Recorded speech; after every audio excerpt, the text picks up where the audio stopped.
Good morning विद्यार्थी मित्रों। जो આપણો આ પાઠ ધીમે ધીમે અંતિમ ચરણમાં પહોંચી ગયો છે મિત્રો, કદાચ આજના લેક્ચરનો પાઠ પૂરો પણ થઈ જશે। ધોરણ 12 ભૌતિક વિજ્ઞાન પાઠ 11 વિકિરણ અને દ્રવ્યના દ્વૈત પ્રકૃતિની હું વાત કરી રહ્યો છું। મિત્રો અગાઉના લેક્ચરમાં આપણે ડી બ્રોગલી તરંગ લંબાઈની વાતો કરી અને ડી બ્રોગલી કહે છે કે દ્રવ્ય કણો પણ કણ અને તરંગ એમ બે પ્રકારના સ્વભાવ ધરાવી શકે, પણ હાઇઝનબર્ગનો સિદ્ધાંત આપણને કહે છે કે બંને સ્વભાવ એકસાથે ન હોય। જો કણ સ્વરૂપ હોય તો એનું સ્થાન નિશ્ચિત થઈ જાય, એ તરંગ સ્વરૂપ પ્રદર્શિત ન કરી શકે, અને જો તરંગ સ્વરૂપે પ્રદર્શિત કરો તો એનું સ્થાન અનિશ્ચિત થઈ જાય, કણ સ્વરૂપે તમે જોઈ ન શકો। એટલે ટૂંકમાં બંને સાથે સ્વરૂપો પ્રદર્શિત ન થાય। આપણે બે સ્વભાવ એકસાથે બતાવી ન શકીએ। જો સુમધુર કોમળ સ્વરોમાં વાત કરવી હોય તો એ વખતે ગુસ્સો ત્યજી દેવો જોઈએ, અને ગુસ્સાવાળા સ્વભાવે વાત કરતા હોઈએ તો આપણો હસમુખો સ્વભાવ ત્યજી દેવો પડે। બંને સ્વભાવ એકસાથે એક જ ક્ષણે પ્રદર્શિત કરી શકાતા નથી। ગઈકાલના અનિશ્ચિતતાના સિદ્ધાંતમાં પણ મેં કીધું કે પરિણામ સારું લાવવું હોય તો રખડવાનું ઓછું કરવું પડે, અને જો રખડવાનું વધારવું હોય તો પરિણામ ઓછું આવવાની તૈયારી રહેશે। મિત્રો પૈસા કમાવા હોય તો એસ આરામની જિંદગી છોડી દેવી પડે, આળસ છોડી દેવી પડે, અને આળસ ટેન્સ ટુ 0 કરો તો પૈસા ટેન્સ ટુ ઇન્ફિનિટિવ થાય। અને જો આળસ બહુ રાખીએ, વધુ પડતી આળસ રાખીએ, કામ જ ના કરીએ, એટલે ખૂબ વધુ આળસ ટેન્સ ટુ ઇન્ફિનિટિવ તો પૈસા ટેન્સ ટુ 0 થઈ જશે, કમાવાનું ઓછું થઈ જશે। મિત્રો બંને સાથે શક્ય નથી। હવે આ જ વાત આજે આપણે તરંગ પેકેટના દૃષ્ટિકોણથી સમજવી છે। તરંગ પેકેટ એટલે શું? તમે તરંગ એટલે શું એ તો જાણો છો કે માધ્યમમાં વિક્ષોભની ગતિને તરંગ કહે છે। તમે જોઈ શકો છો મિત્રો, મેં અહીંયા ચિત્રમાં આ એક તરંગ દોર્યું છે। જો આ તરંગ આ બાજુ પ્લસ ઇન્ફિનિટિવ, આ બાજુ માઇનસ ઇન્ફિનિટિવ વચ્ચે સતત ગતિ કરતો હોય, જો અહીંથી આટલો ભાગ, આટલું અંતર તમે લો તો એને કહેવાય એની તરંગ લંબાઈ। જો અમે બીજું તરંગ દોર્યું છે, આમાં આમાં ફરક એટલો છે કે આ તરંગની તરંગ લંબાઈ વધુ છે। જો આ તરંગ લંબાઈ વધુ છે એટલે લેમડા વધુ છે, અહીં લેમડા ઓછું છે। આ એક તરંગ તો આટલા અંતરની એની તરંગ લંબાઈ કહેવાય। આ એક તરંગ તો આની તરંગ લંબાઈ વધુ છે, પણ જો આ લેશો તો એની તરંગ લંબાઈ વળી આના કરતાં ઓછી ને આના કરતાં વધુ છે। એટલે આવો તો તમે જુદો જુદો તરંગો લઈ શકો, આની વળી બધાથી જુદી છે।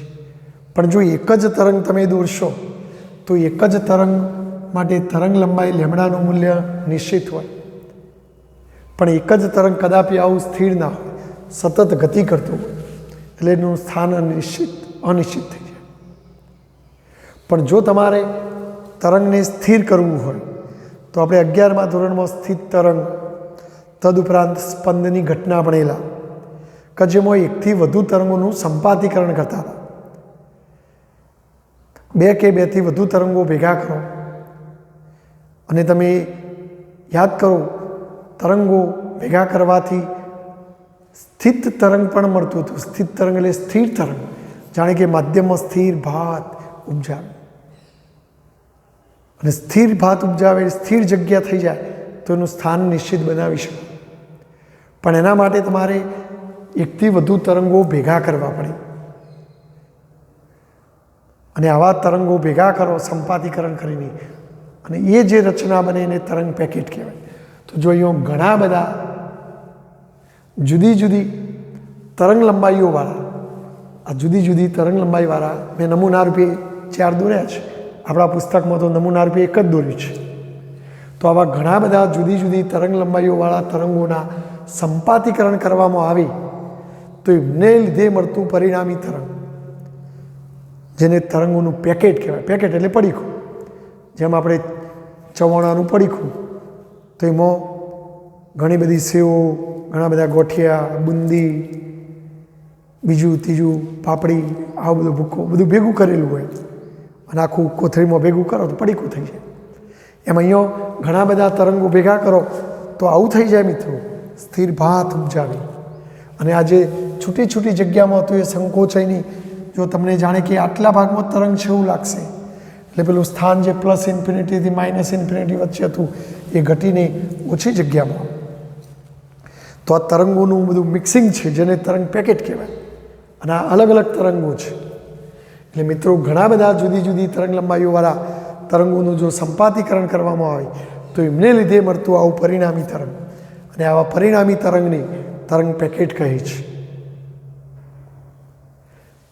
જો તમારે ઇલેક્ટ્રોન સાથે સંકળાયેલું, આમ તો ઇલેક્ટ્રોન એક દ્રવ્ય કણ છે, પણ આ દ્રવ્ય કણ સાથે સંકળાયેલા તરંગની વાત કરવી હોય, જો તમે ઇલેક્ટ્રોનને એક જ તરંગ સ્વરૂપે દર્શાવો તો એ તરંગ અનંત અવકાશમાં પથરાયેલું, જો તમે એને દ્રવ્ય, મારી વાત સાંભળો મિત્રો, કે ઇલેક્ટ્રોન સાથે સંકળાયેલું દ્રવ્ય તરંગ. હવે ઇલેક્ટ્રોનને આપણે શું કહીએ છીએ? દ્રવ્યમાન ધરાવતો કણ. હવે જો કણનું સ્થાન નિશ્ચિત કરવું હોય તો સ્થાન નિશ્ચિત કરવા માટે આવું પેકેટ થવું જોઈએ. જો તમે એક જ તરંગ રજૂ કરો તો સ્થાન નિશ્ચિત ન થાય. માટે જો એનું સ્થાન નિશ્ચિત કરવું હોય તો એક જ તરંગ ના લેવાય. અનંત અવકાશમાં પથરાયેલું એક જ તરંગ હોતું નથી, કારણ કે એક જ તરંગ લેશો તો અનંત વિસ્તારમાં પથરાયેલું હોય તો એનું સ્થાન નિશ્ચિત થાય નહીં, તો પછી દ્રવ્ય કણ ન કહેવાય. એટલે તરંગ સ્વરૂપે એને કણ છે એવું બતાવી ન શકાય. તરંગ દોરીને એ કણ છે એવું ન કહી શકાય. પણ તે અવકાશમાં અવકાશના કોઈ પરિમિત એટલે સીમિત વિસ્તારમાં પથરાયેલું એક તરંગ પેકેટ છે. જો તમે આવું બનાવો તો એનું સ્થાન નિશ્ચિત થાય. એટલે જો ઇલેક્ટ્રોનનું સ્થાને નિશ્ચિત કરવું હોય અને તરંગ છે એવું બતાવવું હોય તો એક તરંગ ના ચાલે, તરંગ પેકેટ બતાવવું. એટલે તરંગ પેકેટમાં એક તો તરંગોની એ વાત આવી જાય અને સ્થાન નિશ્ચિત થઈ જાય. પણ આવું તરંગ પેકેટ લેવાથી શું પ્રોબ્લેમ થાય મિત્રો? તો આ પરિસ્થિતિમાં ડેલ્ટા એક્સ, જો અહીંયા એક તરંગ લે તો પ્લસ ઇન્ફિનિટીથી માઇનસ ઇન્ફિનિટી.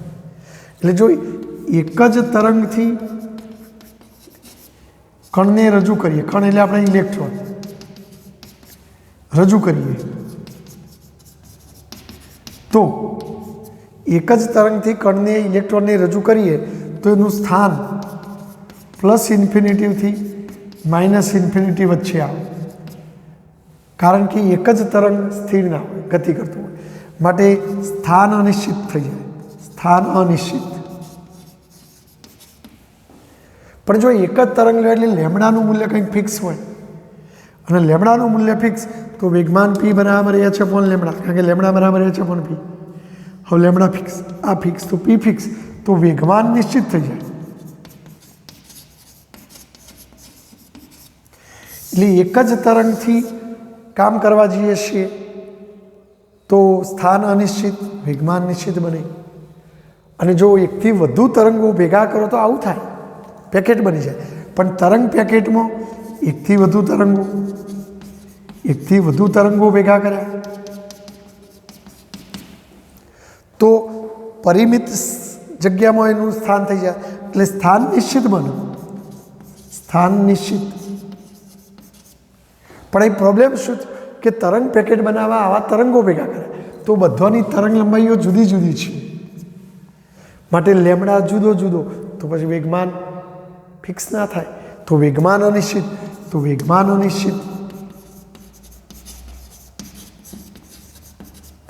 એટલે ઇલેક્ટ્રોનનું સ્થાન, ઇલેક્ટ્રોનને તરંગ સ્વરૂપે લઈને એનું સ્થાન નિશ્ચિત કરવા માટે પેકેટ લેવું પડે.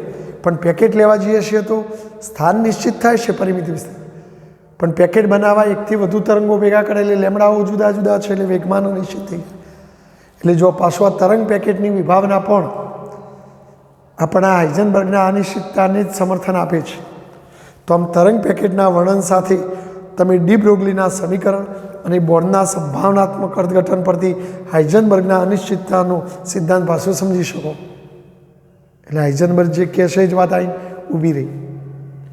અહીં આ પરિસ્થિતિમાં ડેલ્ટા એક્સ અનંત નથી હોતું. તરંગ પેકેટની વાત કરો તો ડેલ્ટા એક્સ અનંત નથી હોતું, કારણ કે નિશ્ચિત હોય છે. એને કંઈક ચોક્કસ મૂલ્ય હોય કે ભાઈ આટલા થોડા વિસ્તારમાં આવી ગયું, અહીં વધારે વિસ્તારમાં હતું, એ જગ્યાએ થોડા વિસ્તારમાં આવી ગયું. બરાબર. તો અને તરંગ પેકેટ કેટલા વિસ્તારમાં તમે દોર્યું છે એના ઉપર આધાર રાખે છે. પણ તરંગ પેકેટની કોઈ ચોક્કસ તરંગ લંબાઈ ના હોય, કારણ કે જુદી જુદી તરંગ લંબાઈઓ હોય. એટલે આપણે એવરેજ તરંગ લંબાઈ જો મધ્યમાન તરંગ લંબાઈની આસપાસ આટલાથી આટલા ભાગનું તરંગ લો તો વળી મોટો જવાબ છે. આટલાથી આટલો ભાગ લે તો તરંગ લંબાઈ નાની છે. આટલાથી આટલો ભાગ લે તો વળી એની તરંગ લંબાઈ એનાથી નાની છે. તો એ મધ્યમાન તરંગ લંબાઈની આસપાસના વિસ્તારની તરંગ લંબાઈઓનું બનેલું હોય. એવરેજ તરંગ લંબાઈની આસપાસના વિસ્તારની તરંગ લંબાઈનું બનેલું હોય. માટે તરંગ લંબાઈઓ જુદી જુદી તો વેગમાન અનિશ્ચિત. ટૂંકમાં તરંગ પેકેટની વિભાવના પણ હાઇઝનબર્ગના અનિશ્ચિતતાના સિદ્ધાંતને સમર્થન આપે છે. તો જો ફરી એકવાર મિત્રો, તરંગ પેકેટ એટલે પડીકું, અંતરંગોનું એટલે ઘણા બધા જુદી જુદી તરંગ લંબાઈઓવાળા તરંગોનું સંપાતીકરણ કરો તો તમને આવું સ્થિર તરંગ મળવાના ચાન્સ રહેલા છે. એટલે એનું સ્થાન તમે નિશ્ચિત કરી શકો. પણ સ્થાન નિશ્ચિત કરવા પેકેટ બનાવવું. પણ પેકેટમાં શું પ્રોબ્લેમ આવીને ઊભો રહ્યો? સ્થાન નિશ્ચિત થયું, પરિમિત થયું, પણ એકથી વધુ તરંગો ભેગા કરેલા હોવાથી તરંગ લંબાઈઓ અનિશ્ચિત એટલે વેગમાન અનિશ્ચિત. અને જો તમે ઇલેક્ટ્રોનને રજૂ કરવા એક જ તરંગ દોરવા જશો તો એક જ તરંગ પ્લસ ઇન્ફિનિટીથી માઇનસ ઇન્ફિનિટી વચ્ચે વિસ્તારમાં સતત ગતિ કરતું હોય તો સ્થાન અનિશ્ચિત થઈ જાય. પણ એક જ તરંગમાં લેમડા નિશ્ચિત હોય તો વેગમાન નિશ્ચિત થાય. એટલે ટૂંકમાં તરંગ પેકેટનો ખ્યાલ પણ હાઇઝનબર્ગના અનિશ્ચિતતાની સાબિતી આપી રહ્યું છે એમ કહી શકાય મિત્રો. તો આ તરંગ પેકેટની વિભાવના છે મિત્રો. બરાબર. આ તરંગ પેકેટનું ચિત્ર છે અને આ જુદા જુદા તરંગોનું ચિત્ર છે. તો આ સ્ક્રીનશોટ લઈને લખો લખી દેજો. બરાબર. મિત્રો, ઇલેક્ટ્રોન આમ તો દ્રવ્યમાન ધરાવતો કણ છે, પણ એ અમુક સંજોગોમાં તરંગની જેમ વર્તે છે. શું ઇલેક્ટ્રોનના તરંગ સ્વરૂપની કોઈ પ્રાયોગિક ચકાસણી થયેલી મિત્રો? કોઈ પ્રેક્ટિકલી એ તરંગ સ્વભાવ ધરાવે છે એવું જાણવા મળેલું? તો સૌ પ્રથમ 1927ની સાલમાં સીજે ડેવિશન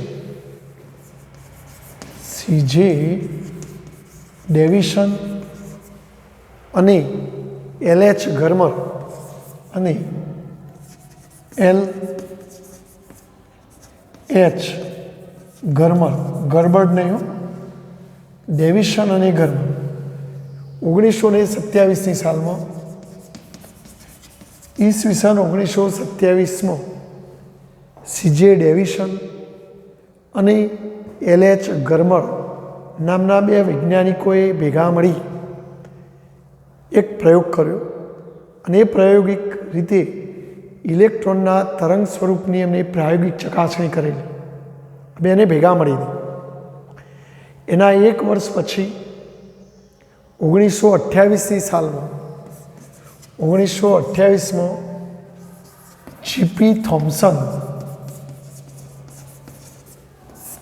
1928માં જીપી થોમ્સને આગવી સ્વતંત્ર રીતે એને પ્રાયોગિક સાધન બનાવીને ઇલેક્ટ્રોનના તરંગ સ્વરૂપની ચકાસણી કરેલી. આ બધાએ સ્ફટિક વડે ઇલેક્ટ્રોન કિરણાવલીનું પ્રકીર્ણન કરી અને પ્રકીર્ણનની ઘટના દ્વારા વિવર્તન ઘટનાઓનો અભ્યાસ કરેલો અને એ અભ્યાસ ઉપરથી અમને તરંગ લંબાઈ શોધેલી અને એ ઇલેક્ટ્રોનની તરંગ લંબાઈ આપણા વિદ્યુત ચુંબકીય વર્ણપટમાં મળતા તરંગોની તરંગ લંબાઈ સાથે સુસંગત જોવા મળેલી, ક્ષ-કિરણોની તરંગ લંબાઈ જેટલી જોવા મળેલી અને એટલે ઇલેક્ટ્રોન તરંગની જેમ વર્તે છે એવું એમને કીધેલું. આપણને પુસ્તકમાં સ્ફટિક વડે ઇલેક્ટ્રોન કિરણાવલીનું પ્રકીર્ણન અને પ્રકીર્ણન દ્વારા કેવી રીતે એમને અભ્યાસ કરેલો એની પ્રાયોગિક બાબત સમજાવેલી છે. મિત્રો 1937માં આ બધાને ભેગું સંયુક્ત રીતે ડેવિશન, ગરમર અને થોમ્સન આ બધાને સંયુક્ત રીતે આ શોધ બદલ 1937માં નોબેલ પ્રાઇઝથી નવાજવામાં આવેલા. મિત્રો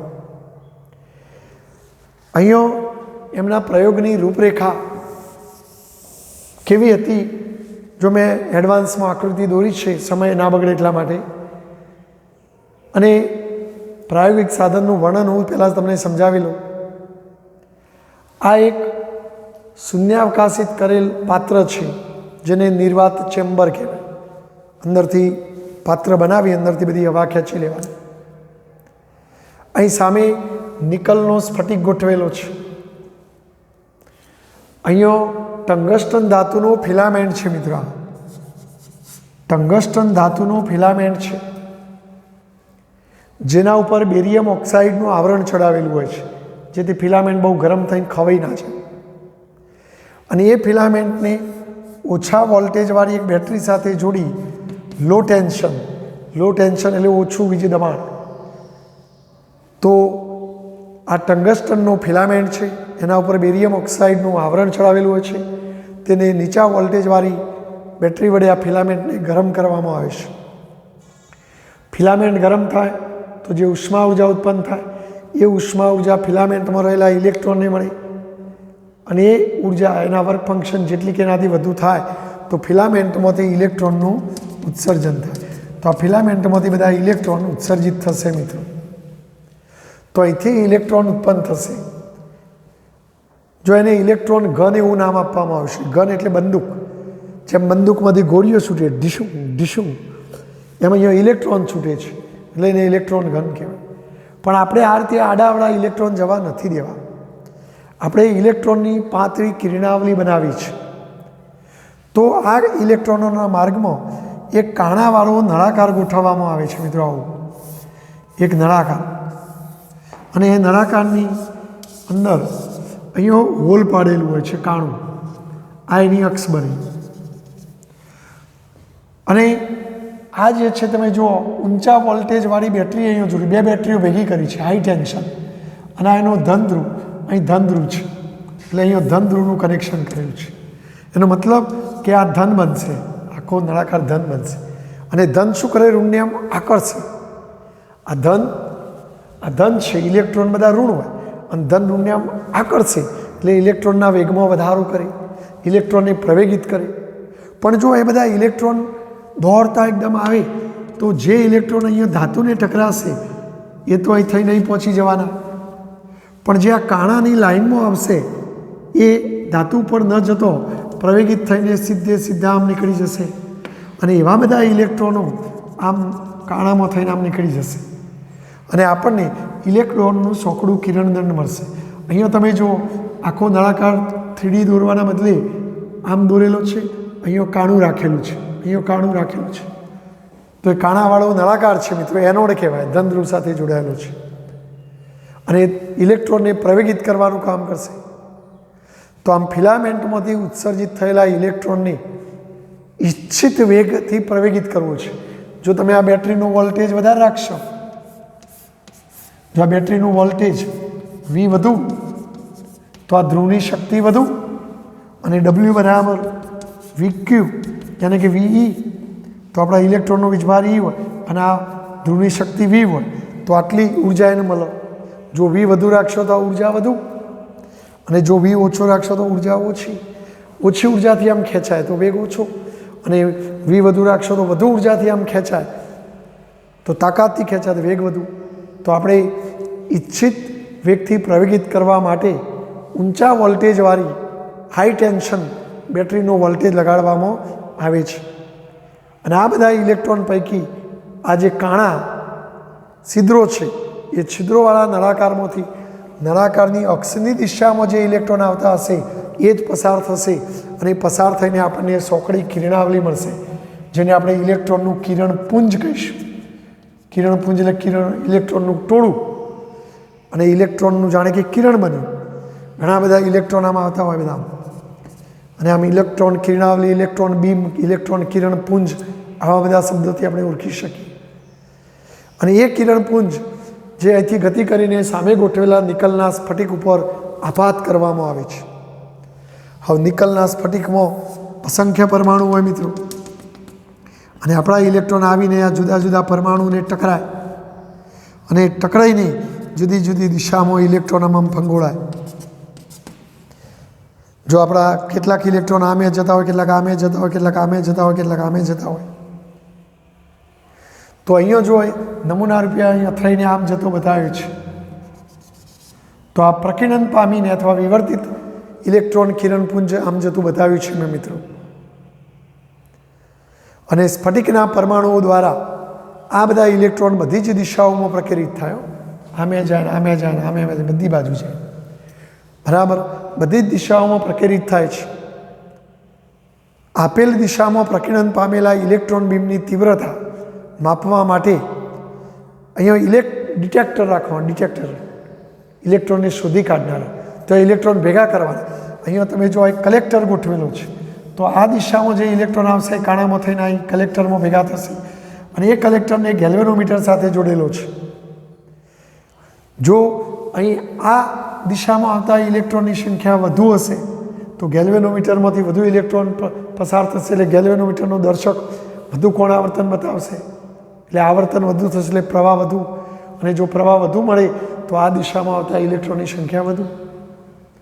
જો મૂળ ઇલેક્ટ્રોનની ગતિની દિશા આમાંથી આમ જતા, તો આ બંને વચ્ચેના ખૂણાને પ્રકીર્ણન કોણ કહેવાય। શું કહેવાય? પ્રકીર્ણન કોણ। જો તમે આ કલેક્ટરને ખસેડીને અહીંયા લઈ જાઓ, તો આ ગેલ્વેનોમીટર સાથે બધું ફરી શકે એવું કલેક્ટર છે, અહીંયા આવી જાય, તો પછી અહીંથી જે ઇલેક્ટ્રોન ટકરાઈને અહીં આવતા હશે, એટલે આ બીજા ખૂણે પ્રકીર્ણન પામીને આવતા હશે, એ જ કલેક્ટરમાં કેચઅપ થશે, ડિટેક્ટ થશે, અને એની સાથે ગેલ્વેનોમીટરમાં નોંધાશે। તો આમ સ્ફટિકના પરમાણુઓ દ્વારા આ જુદી જુદી દિશામાં પ્રકેરિત થતા ઇલેક્ટ્રોન, એ ઇલેક્ટ્રોન આ ફરી શકે તેવા કલેક્ટરમાં એની સાથે જોડેલા ગેલ્વેનોમીટરમાં આપણે જોઈ શકીશું। જો એ ગેલ્વેનોમીટરનું કોણાવર્તન વધુ થાય તો એ કલેક્ટરમાં દાખલ થતા ઇલેક્ટ્રોનનો જથ્થો વધુ હશે, એટલે એ દિશામાં જતા ઇલેક્ટ્રોનની તીવ્રતા વધુ, બરાબર। અને જો પ્રવાહ ઓછો મળે તો એ દિશામાં જતા ઇલેક્ટ્રોન, પ્રકીર્ણન પામીને જતા ઇલેક્ટ્રોનની સંખ્યા ઓછી, એટલે તીવ્રતા ઓછી, એટલે પ્રવાહ આપણને ઓછો મળે। આ સમગ્ર સાધનને શૂન્યાવકાશિત ચેમ્બરમાં રાખેલું હોય છે, જેથી ઇલેક્ટ્રોન હવાના કણો સાથે એની અથડામણ નિવારી શકાય મિત્રો। આ વૈજ્ઞાનિકોએ જુદા જુદા ખૂણે આ ડિટેક્ટરને ગોઠવ્યું। જો આ ફરી શકે એવો સ્કેલ છે, તો આ સ્કેલ ઉપર જુદા જુદા ખૂણે આ કલેક્ટરને થોડી વાર માટે અહીં ગોઠવીને અભ્યાસ કર્યો, પછી અહીં ગોઠવ્યું, અહીં ગોઠવ્યું, અને આમ જુદા જુદા ખૂણે પ્રકીર્ણન પામીને જતા ઇલેક્ટ્રોનની સંખ્યા શોધી કાઢી। વળી એમને આ બેટરીનું વોલ્ટેજ બદલી અને પ્રવેગક, આ વોલ્ટેજ બદલીને જુદા જુદા પ્રવેગક વોલ્ટેજો લાગુ પાડ્યા, તો કેવું રિઝલ્ટ મળે છે એનો પણ અભ્યાસ કર્યો। તો આમ જુદા જુદા ખૂણે ગોઠવીને તીવ્રતાઓ માપવામાં આવી, વળી એ તીવ્રતા પેલા પ્રવેગક વોલ્ટેજ સાથે કેવી રીતે બદલાય છે એનો પણ અભ્યાસ કરવામાં આવ્યો। આપણા પુસ્તકમાં લખ્યા પ્રમાણે મિત્રો એમણે આ બેટરીનું વોલ્ટેજ પહેલાં 44 વોલ્ટ રાખેલું, પછી વધારી જોયું, એમ કરતો 44 વોલ્ટથી 68 વોલ્ટ વચ્ચેના જુદા જુદા પ્રવેગક વોલ્ટેજો માટે પ્રયોગો કર્યા।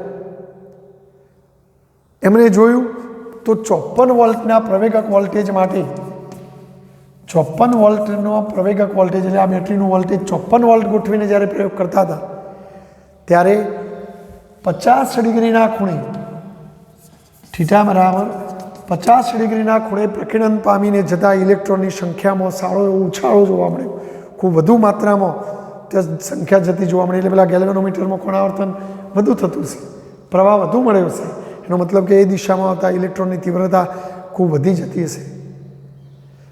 અને એનું કારણ કે આપણા આ સ્ફટિકના જુદા જુદા સ્તરોમાં રહેલા પરમાણુઓ પરથી પ્રકીર્ણન પામીને એ બધા ઇલેક્ટ્રોનનું સંપાતીકરણ થઈ, વ્યતિકરણ નિપજાવી અને સહાયક વ્યતિકરણ દ્વારા ત્યાં તીવ્રતામાં એકદમ વધારો થતો જોવા મળતો હશે। તો મિત્રો આવો પ્રયોગ કર્યો। હજુ આપણે થોડી આગળ વાત કરીએ મિત્રો। तो मित्रों 54 वोल्ट 44 वोल्टથી 68 वोल्टમાં આ બધા પ્રયોગો કરવામાં આવ્યા। તો 54 વોલ્ટના પ્રવેગક વોલ્ટેજે 50 ડિગ્રીના ખૂણે આપાત અને પ્રકીર્ણન પામીને જતા બંને વચ્ચેના ખૂણાને પ્રકીર્ણન કોણ કહેવાય। તો 50 ડિગ્રીના ખૂણે પ્રકીર્ણન પામીને જતા ઇલેક્ટ્રોન બીમની તીવ્રતામાં જબરજસ્ત ઉછાળો જોવા મળ્યો, રિઝલ્ટ સારામાં સારું જોવા મળ્યું। મિત્રો આપણે અગાઉ પણ કીધેલું કે 20 વોલ્ટ જેટલા વીજ દબાણે, જો આ બેટરીનું વોલ્ટેજ તમે 20 વોલ્ટ રાખો તો આ 20 જેટલા વોલ્ટવાળા વીજ દબાણે પ્રવેગિત થતા ઇલેક્ટ્રોનની ગતિ ઉર્જા 20 વોલ્ટે પ્રવેગિત થતા ઇલેક્ટ્રોનને મળતી ઉર્જા W બરાબર VE હોય। જો ઇલેક્ટ્રોન આ ઉર્જા મેળવી ગતિ કરે, આપણો ઇલેક્ટ્રોન આ બેટરીની શક્તિથી ખેંચાઈને આમ ગતિ કરે તો તેની ગતિ ઉર્જા 1/2 mv² બરાબર VE। જો આ VA વોલ્ટેજ અને આ VA વેગ છે, આ બગડો ત્યાં લઈ જાઓ મિત્રો તો mv² બરાબર 2VE થાય। જો બંને બાજુ m વડે ગુણી દઉં તો m વડે ગુણી દઉં તો m² v², અહીંયા m વડે ગુણી કાઢો એટલે આવું થાય। પણ m² v² ને વેગમાન p² કહેવાય અને માટે બંને બાજુ વર્ગમૂળ લો તો આ રીતે તમે વેગમાન મળી જાય। માટે ડી બ્રોગલી તરંગ લંબાઈના સૂત્ર પરથી તરંગ લંબાઈ લેમડા બરાબર h/p અને પીની જગ્યાએ વર્ગમૂળમાં 2mVE। જો એચની કિંમત અચળ હોય, ઇલેક્ટ્રોનનું દળ અચળ હોય, ઈ અચળ હોય અને આપણે અગાઉ પણ એક જગ્યાએ સાદુરૂપ આપી તો એટલી કિંમતો મૂકીને, જો આ વી તો આપણે આ વોલ્ટેજ બદલી શકીએ તો બદલી શકીએ તેમના એમ રાખો, બાકીનાનું સાદુરૂપ આપો તો 1.227 ગુણ્યા 10⁻⁹ મીટર, અને જો 10⁻⁹ મીટર ના લખવું હોય તો નેનોમીટર। હવે આ પ્રયોગમાં સારામાં સારું રિઝલ્ટ 54 વોલ્ટે મળતું હતું।